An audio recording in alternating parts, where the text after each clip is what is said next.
नवनीत राणा का जवाब। महिला चाहे किसी भी क्षेत्र में काम कर रही हो, अपने स्वाभिमान और आत्मसम्मान के साथ समझौता नहीं करती। ये नवनीत राणा ने जवाब दिया है संजय राउत को। संजय राउत जिन्होंने अभद्र टिप्पणी नवनीत राणा पे की थी, जिसके बाद से लगातार प्रदर्शन कर रहे थे। बीजेपी की तरफ से प्रदर्शन किया जा रहा था। बीजेपी की कार्यकर्ता, महिला कार्यकर्ताएं प्रदर्शन कर रही थी। अब नवनीत राणा ने जवाब दिया है।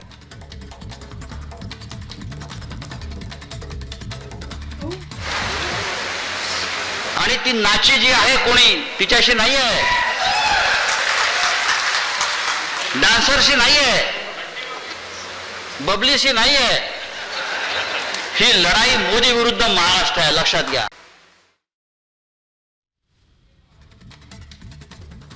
एक आधी महिला अगर बाहर काम करती है तो अपना स्वाभिमान नहीं बेचती है। और ये क्षेत्र की तो मैं बहू हूं, और बहू करके जब मैं काम कर रही हूं, मेरी इज्जत सिर्फ नवनीत राणा अकेले लेके नहीं, इस क्षेत्र की हर एक महिला की इज्जत मेरे साथ बंधी होती है। वो हर एक महिला की इज्जत लेके मैं इस क्षेत्र में काम कर रही हूं। और ये महाराष्ट्र की जनता और अमरावती जो अंबा नगरी से पहचानी जाती है, आपको बुलाने का कारण एक ही है, क्योंकि आपके चाहने वाले बहुत सारे हैं यहाँ पर।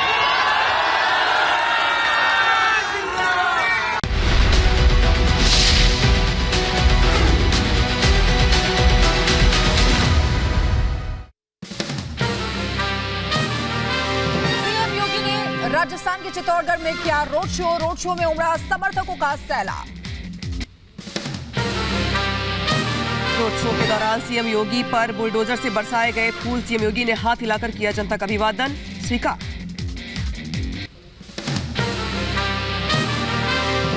चित्तौड़गढ़ में रोड शो के दौरान सीएम योगी ने विपक्ष पर साधा निशाना। कहा, जो राम के अस्तित्व पर सवाल उठा रहे थे, उन्हें सरकार में आने का कोई हक नहीं है।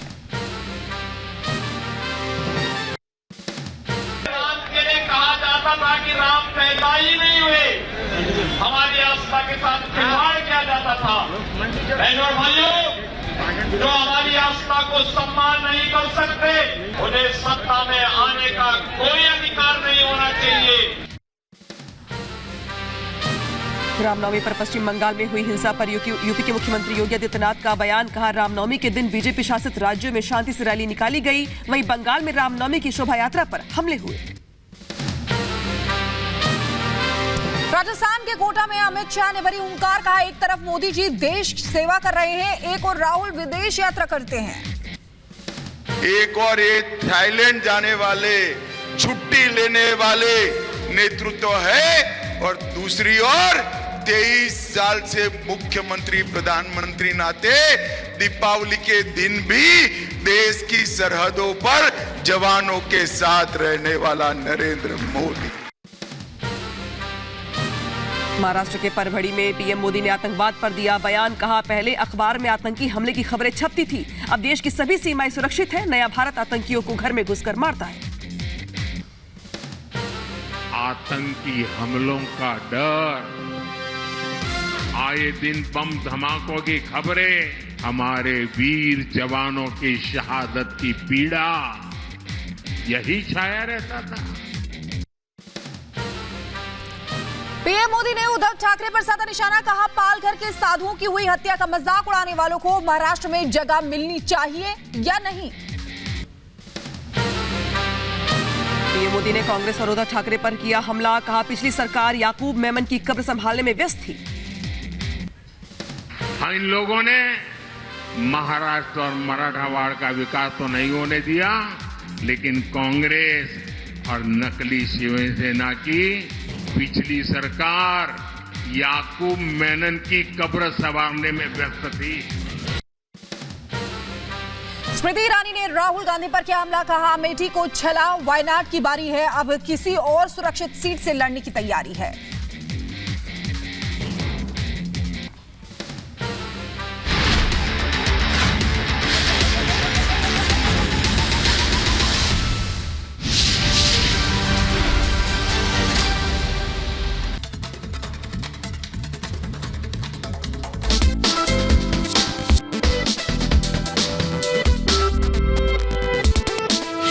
राजकोट का जो सियासी मुकाबला इस बार दिलचस्प हो गया है।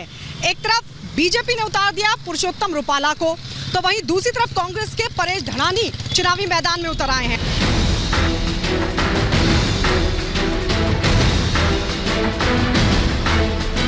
इस बार पुरुषोत्तम रुपाला ने जो बयान दिया है उससे क्या मामला गड़बड़ा गया है, इसी पर बातचीत के लिए आइए हम लोगों के बीच चलते हैं, उनसे जानने की कोशिश करते हैं। बार किसको वोट देंगे? हमारा वोट तो बीजेपी को होता है। अच्छा जी। तो क्यों बीजेपी को क्यों वोट देते हैं? क्योंकि आप देखो, अगर देखा जाए 6-7 साल में 10 साल के अंदर कितना बढ़िया काम किया है भाजपा सरकार ने। इस बार किसको वोट देंगे? हमारा ज़्यादातर तो मेरा फैमिली वगैरह सब बीजेपी के साइड है, और क्योंकि हम उनको इसलिए वोट देना चाहते हैं क्योंकि उनका जो ग्रोथ है, डेवलपमेंट है, वो दिख रहा है, और जो काम कर रहे हैं वो पूरी साइड से दिख रहा है। ये पुरुषोत्तम रुपाला ने कुछ कहा है इस बार? पता है किसी को कुछ कहा है? ना नहीं क्या कुछ मालूम नहीं है। पता है? उन्होंने जो बोला था वो उन्होंने जो क्षत्रिय समाज के लिए जो बोला था, लेकिन उन्होंने माफ़ी मांग लिया है। अच्छा, इस बार क्या लग रहा है, किसका पलड़ा भारी? वो तो भगवान जाने। तो इस बार किसको वोट देंगे? वोट तो कांग्रेस को देगा।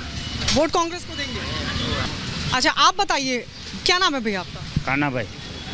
किसको वोट देते हैं? हम तो हमेशा भाजपा को ही वोट देते हैं। तो क्यों देते हैं भाजपा? भाजपा वो क्या है कि काम तो दिखाते हैं ना। हुआ है कुछ यहाँ या रिंग रोड पे कुछ काम? रिंग रोड पे तो बहुत काम हुआ, ऐसा तो बहुत काम हो चुके हैं। आप कहाँ से हैं? राजकोट से। क्या नाम है आपका? स्मित। क्या करते हैं? जॉब करते हैं। तो इस बार किसका सियासी माहौल लग रहा है? भाजपा का लग रहा है। भाजपा का लग रहा है। पुरुषोत्तम रुपाला ने जो बयान दिया, हाँ दिया ना, फर्क पड़ेगा? हाँ फर्क पड़ेगा थोड़ा ज़्यादा वोट से। क्या फर्क पड़ेगा? वो कम मार्जिन से जीतेंगे जरूर, कम मार्जिन से जीतेंगे। अच्छा, मतलब जो बयान उन्होंने दिया है फर्क तो पड़ेगा, उससे फर्क पड़ेगा 100% पड़ेगा। कोई समस्या ही नहीं है राजकोट में? समस्या ही नहीं है, सब कुछ आराम से होता है, काम धंधा चलता है, कोई बेरोजगार है ही नहीं यहाँ पे। और होना क्या चाहिए यहाँ? होना में अभी कोई बाकी ही नहीं, क्या होना चाहिए? पूरा विकास हो गया अंकल जी, ये तो कह रहे हैं पूरा विकास हो गया। पूरा विकास हो गया। तो यहाँ तो बीजेपी जीतती रही है, बीजेपी जीतती रही है, तो बीजेपी ने सारा विकास कर दिया। वो तो जिसने किया है वही। तो आप तो कांग्रेस को वोट देने वाले हैं? वोट तो कांग्रेस को देंगे। ऐसा क्यों? पहले से ही, जब से समझने लगा हूँ तब से कांग्रेस। विकास बीजेपी ने किया है, वोट कांग्रेस को देंगे? नहीं, बीजेपी ने नहीं किया, वो तो ताना था, वो तो होता ही रहता है। बीजेपी आए, कांग्रेस आए, काम तो होता ही रहता है। तो क्या करते हैं आप? मेरे पान की दुकान है। पान की दुकान है? हाँ। कौन सी है दिखाइए? ये रही। अच्छा, ये वाली आपकी पान की दुकान? हाँ बढ़िया चलती है? हाँ बहुत चलती है। हाँ भगवान की दया है, मोदी की सरकार की दया है। मोदी की सरकार की दया। हाँ। कोई मुद्दा नहीं है, कोई समस्या नहीं, राजकोट एकदम बढ़िया। बहुत बढ़िया, बहुत बढ़िया। हाँ बहुत बढ़िया है राजकोट। अच्छा, गुजराती में कहेंगे तो कैसे कहेंगे? राजकोट में सब कुछ बढ़िया। राजकोट में सब रंगीलू राजकोट। रंगीलो राजकोट।